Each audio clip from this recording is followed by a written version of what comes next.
You've just stepped into the Midlife Revolution Unleashed, your space to ignite possibility, redefine purpose, and embrace the power that comes with age and experience. Co-hosted by yours truly, Coach Wayne. And I'm Coach Stacy M. Lewis. We are two seasoned coaches focused on the midlife community of color.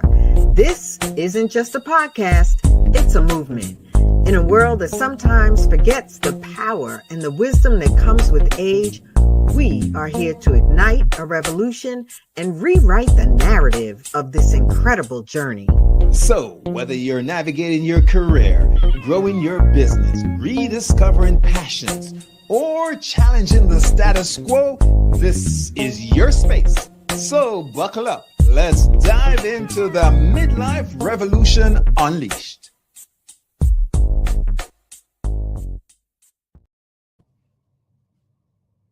Hey, we are back, and this is a momentous event for us on Midlife Revolution Unleashed. We are at our 60th episode, getting a little bit old or gray, as you might want to say, and this is our final episode for season 2. So we're going to make it a blast and have you all celebrate with us tonight. My name is Coach Wayne. I work with midlife men, making sure that their second half is their best half. And riding upside next to me is none other than the great Stacy M. Lewis. Coach Stacy, introduce yourself, mademoiselle. Thank you so much, Coach Wayne. Welcome, everyone, to the Midlife Revolution Unleashed. It is always a joy, an honor, and a blessing to spend this time with you all, whether you are catching us live or the replay. We are celebrating episode 60. We are celebrating the conclusion of season 2, and we are celebrating the opportunity to have a special guest and continue to nurture. So I am Stacy M. Lewis. I'm a nonprofit executive. I'm a midlife women's coach. I'm a lover of God and his people on most days, and I'm so excited to be here with these two gentlemen who I know are going to be gentlemen. Yes, Welcome ma'am. to the Midlife Revolution Unleashed. Coach Wayne, introduce our guest. Absolutely. What a delightful pleasure. And this is a brother, a true brother that I've met over the last, I want to say we're going into 3 years or so, right, Coach Michael? And this is Coach Michael Taylor, an unapologetic optimist and passionate voice for empowering men and women over 50 to redefine aging and embrace their next chapter with purpose and passion. As the author of I Am Not Okay with Gray, this wonderful reading material here in my hand, he challenges outdated beliefs about growing older and inspires others to see aging as a time for reinvention, vitality, and joy. Coach Michael Taylor, indeed, welcome, my brother, on this stage. How are you? It is my absolute joy being with you guys today. Of course, Wayne and I go back a minute, and he's a brother that I highly respect and love, and I'm just really excited about being on the program today. Thank you so much for joining us. We're just so excited. We certainly want to welcome our listenership. Hi, Delane. It's always good to see you and have you supporting us. One of the interesting things as I was thinking about this topic, not only the title of your book, but also the reality of this beautiful season of life, of getting older and being able to choose how we look at this season, whether it be with a sense of chagrin or a sense of possibility. And I was reminded of one time when I was going to have my hair braided. And so for those of you that are just not aware about the hair braiding, some of it comes from my scalp, some of it came from the store. And so as I was going to make that purchase, I was talking with my girlfriend and I said, no, I want to make sure that I buy some gray so that it matches what is coming out of my head. And she was borderline appalled with, why would you buy gray? Why would you want to emphasize that? And in my line of work, where people are diagnosed with a devastating disease and often lose their hair, I'm grateful for my hair. And I am grateful for the grays. And I wanted to make sure that it wasn't, gray down here and then super shiny black down here. So for me, it was really a celebration. And it was interesting to have someone that I love and know well have just a contrasting view about, gray hair and what it represents. And so let's dive in. Yeah. Yeah. So, Stace, I am going through a transition now. And for the last, I don't know how long I've had a beard, but maybe 10 years ago, the beard started looking gray. And I wasn't having it, Stacy. I wasn't having it. And so I got a contract with Miss Clara, so that when people ask me, Wayne, how do you look so young? I show them my contract with Miss Clara. Right? Okay. Audrey let you cheat in there a little bit then with Miss Clara. Okay, we're gonna keep going. But for years, men and women have been dealing with the issue of looking your best self the way you interpret that to be, and feeling your best self the way you interpret that to be. And no shame in the game. We work out, we cut away hair, we do all this stuff for that. And it's a challenge oftentimes in our society to equate youth with vigor, success, health, and that sort of thing. And to almost disband and shame in our society, not in other societies, apparently, folks as they age. And I like to say that rather than aging, we are saging. But I know in Coach Michael's book, the book that we're featuring today, I Am Not Okay with Gray, in the introductory chapter, in fact, in the foreword by Kevin Ross, the conversation comes up about our culture of disbanding and disregarding the older generation and people getting ill and not feeling fit and having energy as they get older. And so the question was, why would God do this after you've worked so long and hard?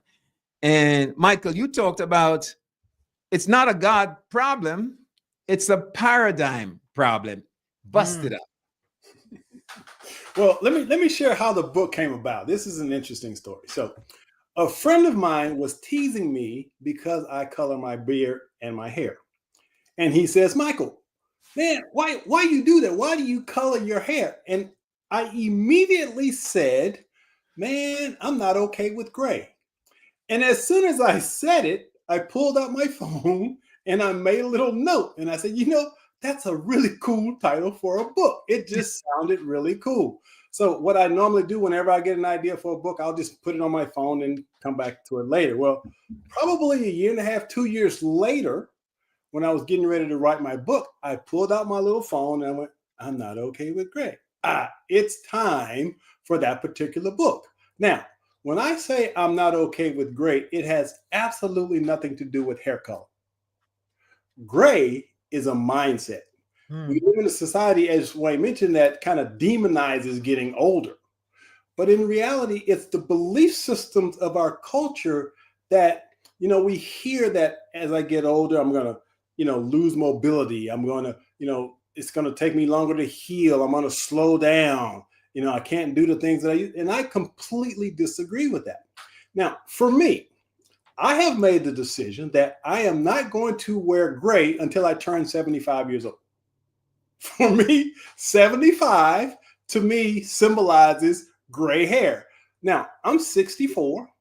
I honestly feel like I'm still in my 30s, with the exception of my knees. But but for the most part, at 64, I'm as happy and excited and energetic as I was when I was in my 30s. So for me, the gray simply represents, or the not keeping the gray simply represents the youth that I feel. I don't feel gray. so once again, the intention of this book was to simply give people a different way to view aging. Because unfortunately, too many times, when we hear getting older, we get scared. We go, oh my gosh, I've got less years ahead than I have behind me. But what people don't realize is that they're predicting in the next 20 to 30 years, the average lifespan is going to be 120 years old. Now, think about that. 120 years old. Now, most people, I always say that I have an intention, and that intention is to live to be at least 100 years old. That's my goal. I want to get to 3 digits. I want to say I'm 100 years old. That's just something I want to do. But the point is, you can't get there if you don't have the right mindset. And that's what this conversation is about. It's about setting the mindset to prepare you to set intentions to grow old with grace.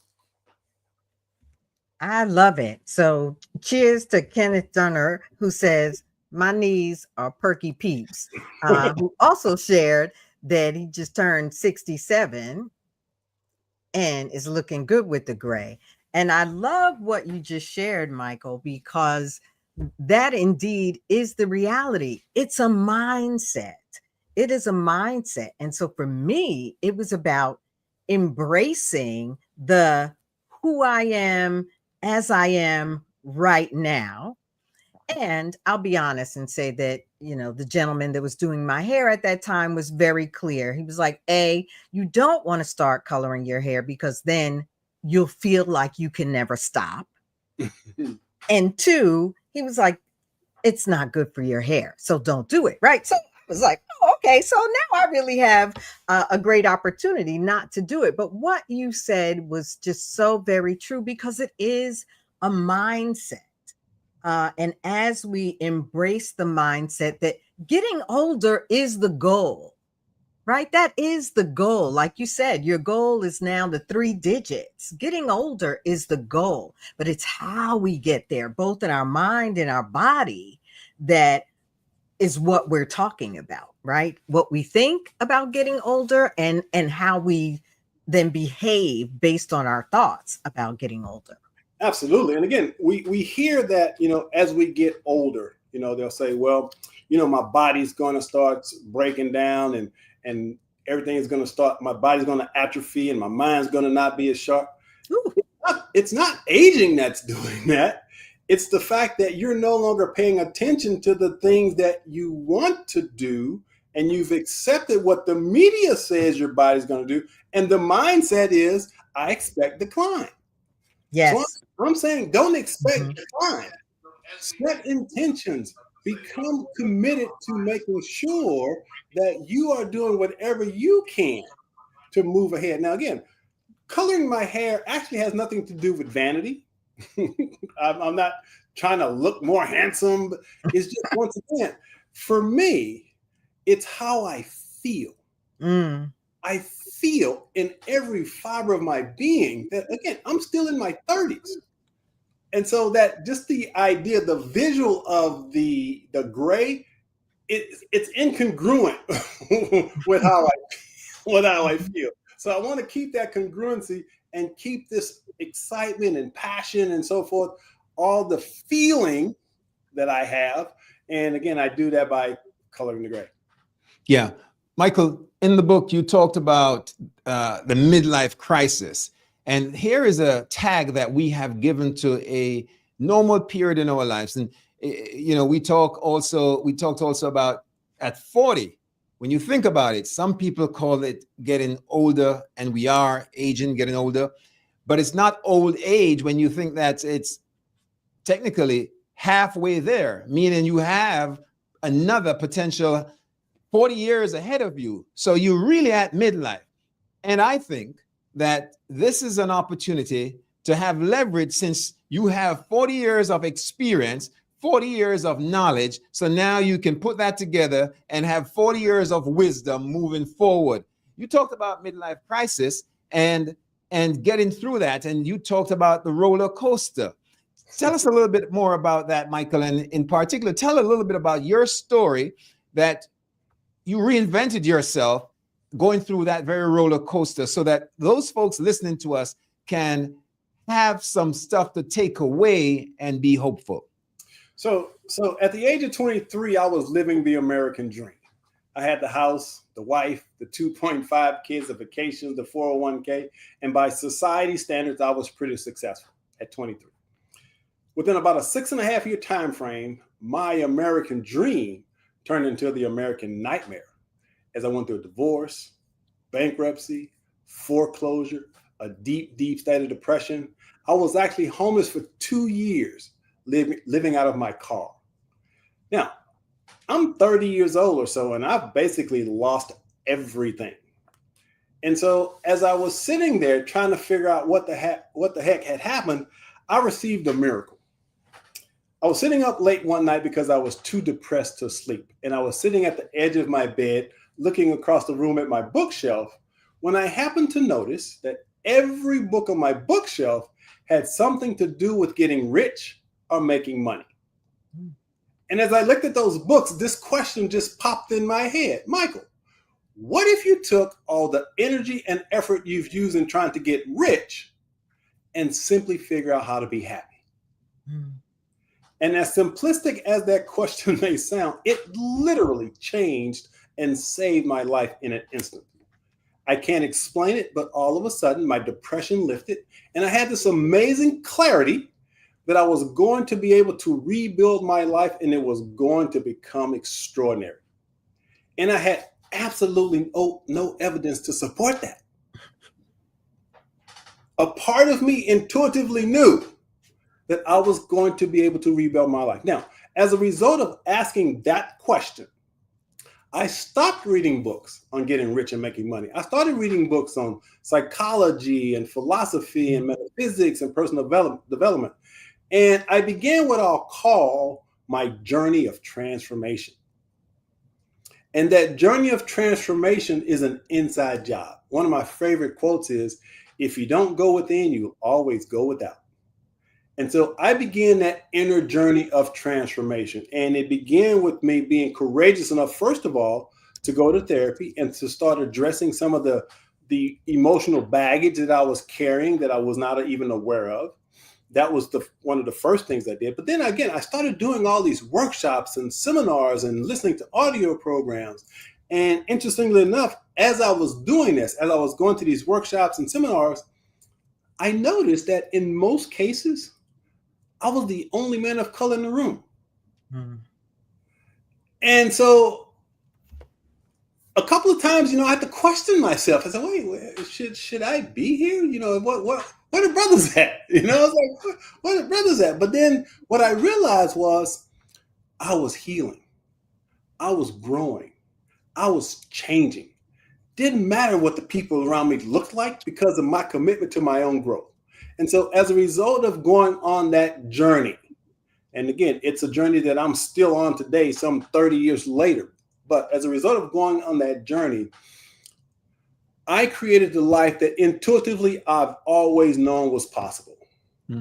Living a life of possibilities, of passion and purpose. And so it is my absolute joy sharing the lessons that I learned along the way. And that's why I write books. Powerful. Stacy, we had discussed, and to Michael's point, that there's some things that from time to time hold us back from, as people say, aging gracefully, but from breaking through and moving to the next level, perhaps their best level after midlife. What are some of the things, Stacy, that your experience personally and with the people that you are coaching, the women, that gets in the way of moving through that barrier? There are a number of things, yet listening to Michael, and thank you so much, Michael, for sharing your story, your experience, and where you gleaned your wisdom from and saw the possibility, because I think possibility is one of the areas that at least a number, if not all of the midlife women of color that I've coached struggle with. There's data that talks about how anywhere from 60 to 70% of women are living beneath their possibility. And for women of color, it's even more so. And so that mindset around possibility is critical. I think the other thing I would add is, as we talk about aging and gray hair, although that's not the focus of the book, one thing that women often have to deal with, in particular women in the workplace, women in leadership, is the perception of others on their capacity, their possibilities.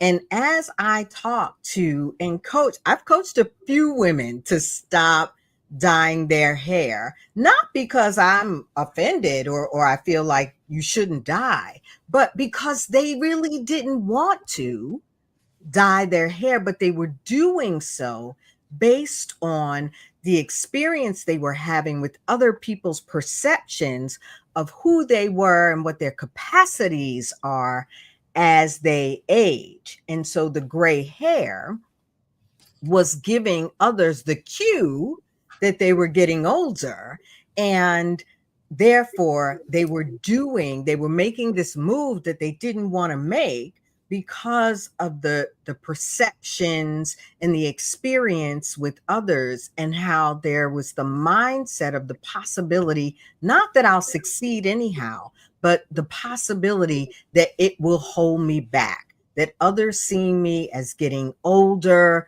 maybe, will hold me back. And so I think I expanded the question a little bit, but that would be my answer. What about you, Wayne? Well, you're talking about what we call a limiting belief or beliefs. The fact that we put these excuses, these barriers, and oftentimes we project it on somebody else. The society says, the people around us say, oh, family, the expectations, the job. And part of it, I think, is about asking, and Michael, in your book, you talk about it, about the ability to continue your evolution by asking one simple question. The question was, how can I become better? My tagline is bigger, better, bolder, and so I think a lot of what those listening should be challenged with is to start reframing getting older by asking more powerful questions. What advantages do I have having been on the planet 4 decades? What advantages do I have in terms of leverages? How can I be bigger, better, bolder? How can I stop smalling up myself and playing into the game of somebody else's expectations or lack thereof for me, and start truly fulfilling and breaking through? Michael. Well, again, thank you, Stacy, for the question. I think it comes back to my point at the beginning, which is the mindset. Most people, I'm going to assert, if you ask them if they want to live to be 100, they would probably say no. And the reason they would say that is because they're afraid that they're going to be incapacitated. Maybe I'm going to be in a wheelchair, or I'm on drugs or whatever. So the fear of growing older keeps people from investing in becoming older. And so the point of coaching is to provide insights. And Wayne, you just mentioned a powerful word, which is beliefs. A coach's job is to help you change your beliefs about what's possible.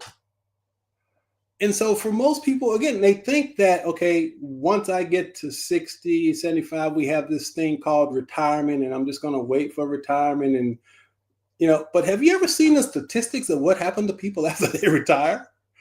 It's not a pretty picture. It's not a pretty picture. So what I promote is this whole idea about, once again, possibilities and us setting intentions to be, to do, to have anything we set our minds to. And so from a age perspective, as mentioned, if you look at over the last 100 years, how lifespan has continued to increase, it's only going to continue. If you look at what's going on, a lot of people are terrified of AI. AI is now creating things that's going to help people extend their lives. As mentioned, they're predicting that within the next 30 years, 120 is going to be average. You'll be able to live to 120. And think about that. If I'm going to live to be 120, I'm only halfway through right now. I'm just getting warmed up. So I'm like, wow, man, think about it. So once again, the mindset for me is think in terms of what's possible, not what the media has said is possible, but what you set an intention to achieve. I Powerful. love what Delane just said, because it is right in alignment with what Coach Michael just said, right? That's retirement from life, not retirement from a job, right? If you have that mindset that's saying like, I'm going to retire and then I'll just kind of sit back and let life pass me by, or I'm going to retire and my knees are going to hurt and I'm going to be on all kind of medications and I won't be able to travel the way I designed. All of that is going to be true. And so what clients are telling themselves is critical. The story, the record. I'm 62.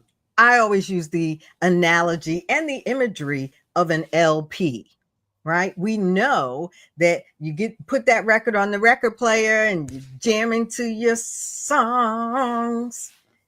And if the record has a scratch in it, you hear that flaw over and over and over again. And our mindsets are like that. And so if the narrative, the story that you're telling yourself is getting older is where my possibilities dwindle, or getting older is where life is on the decline, unfortunately, that will be true. And so I love what you're bringing out in your book and in your energy. As I think it was Kenneth said, you're looking like 45. Black don't crack. I had to say that. I'm sorry. I had to throw that out there. It's all right. We agree. But it is the truth, right? That we, as coaches, the goal is really bringing out the wealth of wisdom and knowledge and reigniting that possibility that I believe is really within everyone. It is about what we're focused on. Are we focused on the fact that we're getting older and our hair is going to be gray and it means, we're going to retire and life is kind of going to be over? Or are we saying, I'm getting older and yes, I'm going to retire. And yes, I'm taking care of my knees and my weight and all of that now, so that when I'm 82, watch out, world, watch out. I unfortunately can't remember the study, but a while back, I read that there was this study done where they gathered a group of maybe 50, 60, 70-year-olds and put them in a retreat setting and divided them. One group was exposed for a few days to words like gray, arthritis, pain, older, that sort of stuff. And the other group had neutral words or empowering words.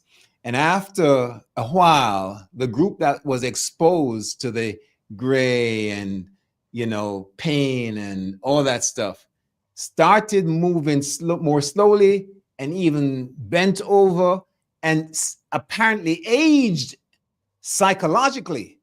Chronologically, they were the same age. They had the same time frame in that experimental space.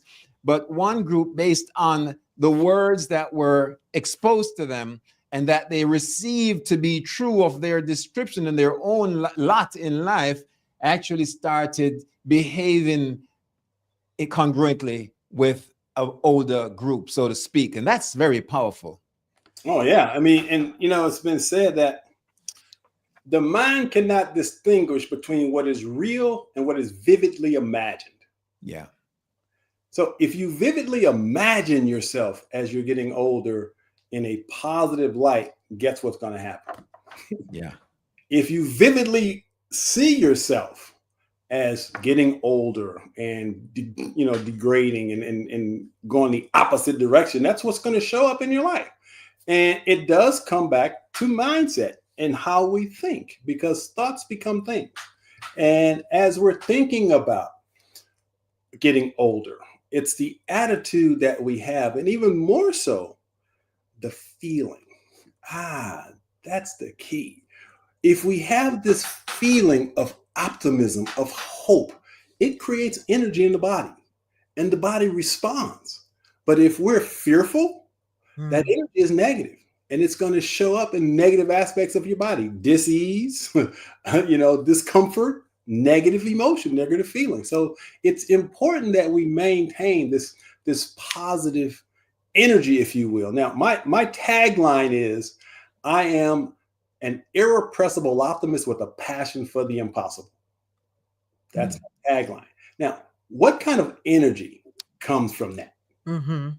That positive energy. And boy, does it fuel me to do some amazing things. Yeah, absolutely. Stacy, Clearly, those in our listening audience are in full agreement with you, Coach Michael. Full agreement. Yeah. Go ahead, Wayne. I'm sorry to interrupt you. No, I was just going to say that, that on my platform, one of the things that I talk about is when I see folks not achieving their fullest potential, behind the scenes, it comes down to what I call the Paul syndrome. They don't think it's possible, which is learned hopelessness, right? They don't think they have the ability, which is learned helplessness, and they don't think they're worthy. They don't think that they're deserving, right? And when we age, we own and hold on to one or all of those. We figure oftentimes, because of the environment that we have, that cast to the side the elderly or those who are aging. I mean, right now, Stacy, we had a show that we were talking about is the only unprecedented time in our history where we have 5 generations intermingling in the workplace. And what's happening as a result is we're seeing where there's just a difference of how we do things. And oftentimes the older generation is saying to the younger generation, boy, if I had your youth and your energy, what I would be able to do. And the youth or younger generations are saying, man, you're too old, get out of the way. So unfortunately, we buy into this false narrative about what aging should be in our environment, in our community, in our society. So we have these learned helplessness, I'm not able to, and I'm not enough. Why? Because oftentimes we're comparing ourselves to social media or the hype that's given to us by others, rather than digging deeply, changing the mind to a growth mindset and recognizing that we have the ability to be and do anything that we truly want to do. Michael, you talked about your knees, but maybe you can't run a mile at a certain level, but that doesn't mean you can't swim and get the same fitness level. Absolutely. Absolutely. Well, we've heard forever this whole idea that you can't teach an old dog new tricks, and nothing could be further from the truth. Absolutely. An old dog can learn new tricks if he's willing to commit to it. He's just got to make the commitment that he wants to learn some new tricks. Or if the treats are good, I have a dog. So when the treats are good, right? He's an older dog, but he'll learn some new tricks, right? And it is in this analogy, the treats are that life of possibility. Absolutely. Right? That's the driver, the life of possibility, the life of being able to pursue dreams and heartfelt desires. Those are the treats. And that's where we learn to do some new tricks. But the data also shows that our most productive time frame in our lives is in our 70s. Now, think about that. Our most productive years are in our 70s. Second, we're 60s. And I say one of the reasons that is if we live just an average life, we go through life, and by then, we've had the kids, we've done all the stuff, hopefully we set ourselves up with a little bank account so we can do some things. But for me, I think as you get older, I think what we do is we live life backwards. And here's what I mean. When we're young, we're partying, baby. We're having a good time. And then, we get around 35 and 40 and say, oh, okay, it's time to slow down and get serious about life. And then we get a job, maybe the wife, the house, and so forth. And then as we get older, we start going into this idea about this thing called retirement. Well, see, for me, I say, do it all early. One of the things that I'm really proud of myself for doing is at a very early age, I had a plan. And that plan was, number one, I wanted to be a dad. I wanted to be a dad. And I wanted to find the perfect partner. Now, I happened to get divorced when I was, as mentioned, 29. But I still had that commitment that I was going to be a great father and I was going to be a good husband. So I did find the love of my life. I've been blissfully married for the past 23 years or so. Amen. But my commitment was, these are some things that I wanted to accomplish in my life. And I've basically done everything I set out to do in my 20s. Became a good father, been a great husband, written books, and all of that. One of the things I think that's missing for us and why people get stuck in later years in life, because they don't have a plan. They don't know or have not set any goals, anything to strive for. And so, are you guys familiar with the be-do-have triangle? I am not. The be-do-have triangle. Here's the key. This I believe this is the key to a happy life. The be-do-have. Most of us believe. So imagine a triangle. Okay. So at the top of the triangle, we're going to put the word do. Okay. On the bottom left of the triangle, we're going to put have. And on the right, we're going to put be. So most people, what they do is, if I do this, I can have this and I'll be this. Okay. So if I do this thing called get a job, I'm going to have some money and then I'll be happy. Okay. But we put all the emphasis on doing stuff. The key is if we put be at the top, if I be happy, I can do whatever I want and I can have whatever I want. But our society gets it backwards. It doesn't teach us how to be. It's always focusing on what to do. Nothing wrong with doing stuff.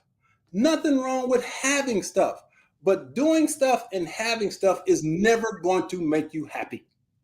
Happiness is an inside job.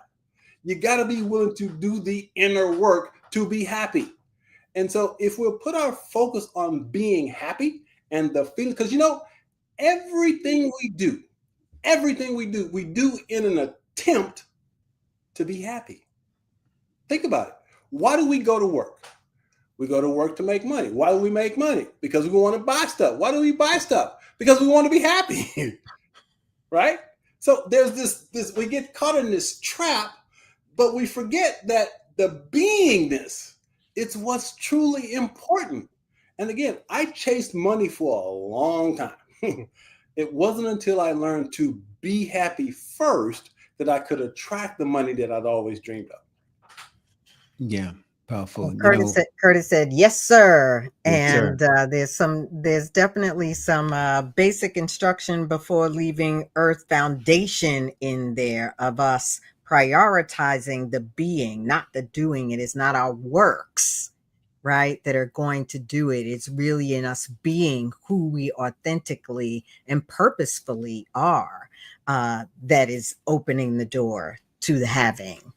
Yeah, and in that process, if we do it properly, purpose will come to the surface. Absolutely.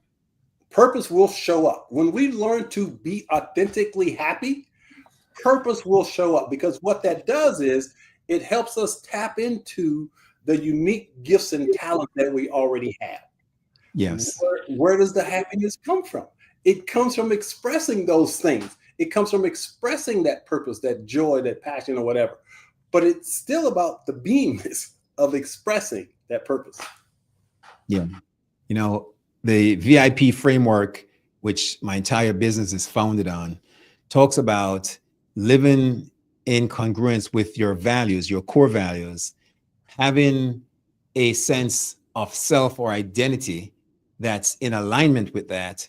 And when those two are coupled together, your purpose jumps out at you. Your purpose finds you. Your purpose is a divine assignment. And so when people get to that place where they start transforming and seeing themselves happy, seeing themselves abundant, seeing themselves healthy, seeing themselves safely, securely married and all that stuff, when they start owning that identity and living in truth, authentically with their values, they find purpose and fulfillment and not the other way around. So I'm in total agreement with you, Coach Michael. Stacy, Sir? how do we, as we get on the last furlong of this run, how do we help our listening audience to transition into a place where, you know, how do they develop into this place of security and safety and feeling better about themselves as coaches? Yeah, I believe step one is always be honest with yourself and where you are right now, right? We cannot heal what we don't reveal. And oftentimes, those limiting beliefs, the mindset that is holding us back is so tamped down by life that we actually stop. We don't even know what's happening. We don't really know what's happening. Many have lost touch with who they are, where they are, and why. And so I believe that one of the first steps is to really be honest with yourself, not from a judgmental standpoint. That's never going to help us move forward, but to ask some of these great questions that we've heard in this conversation today, and to really let those answers rise. Give them some space, whether it be on a piece of paper or in a little voice note, so that you can really begin to deal with where you are from a place of authenticity and start to identify what the vision is based on your current values of where you want to go. And then it's a step-by-step process, right? That's the beauty of coaching, to help you engage those steps. Powerful. Thank you, Stacy.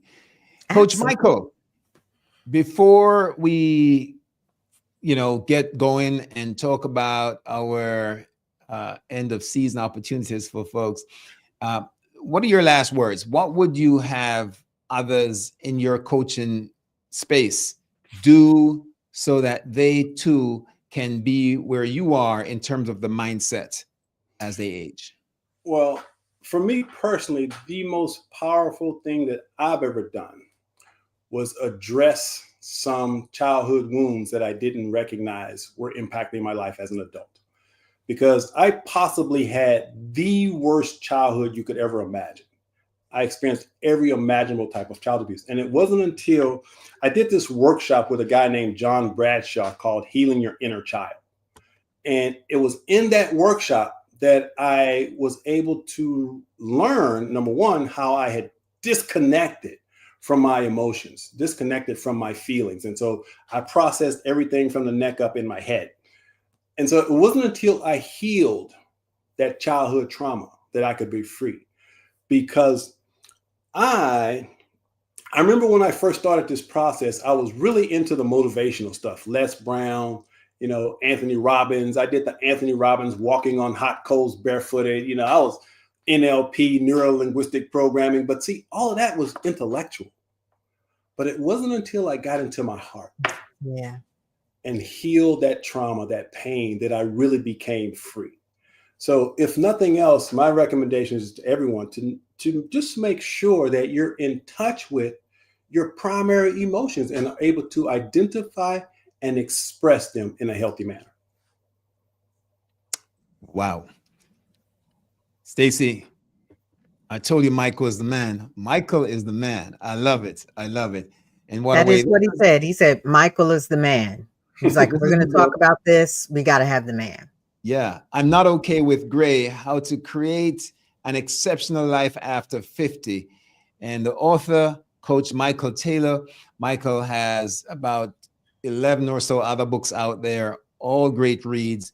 16. And Yeah, I was going to say, I think he said he has 16, 17 books. 16 more. Okay. And I know you spoke to me a week ago. There's one coming off the press now, and another one getting pressed. So I need your help, Michael. You've been a coach in so many ways and a wonderful accountability partner, but I got to get a little bit of a whipping to get mine out. So, Stacy, thank you, Michael. Coach Michael Taylor. How do folks reach out to you to connect? Simplest way is on screen right now, CoachMichaelTaylor.com. Now, specifically for the brothers out there who are watching, okay, because that's like yourself, Wayne, that's my primary goal, is to empower Black men. I have a site called ShatterTheStereotypes.com. And for Black men who are ready to dive into this personal development space, ShatterTheStereotypes.com is an ideal place for brothers to get resources for their transformation. I just completed filming a documentary called Shatter the Stereotypes, and it is going to be powerful. It is an opportunity for brothers to see, number one, what we're doing as Black men in society, which you generally don't see, but also to see what's possible for them. Because, you know, the media has said this thing about there's a lack of Black male role models forever. There's never been a lack of Black male role models. There's only been a lack of exposure of those role models. So the ShatterTheStereotypes.com is an opportunity for brothers to engage in this process that we're talking about, which is transformation. Powerful stuff. Thank you. Absolutely. Thank you. So let me ask, Michael, so do you feel the target audience for ShatterTheStereotypes.com is that midlife man, or do you believe that the age is Ages less are relevant? I have young men from 18 to 75 that have, number one, I've got podcasts on there where I'm interviewing brothers from around the globe. I've got courses there. I've got, again, access to the upcoming movie, the books, and so forth. So it's for any Black man who's committed to his transformation.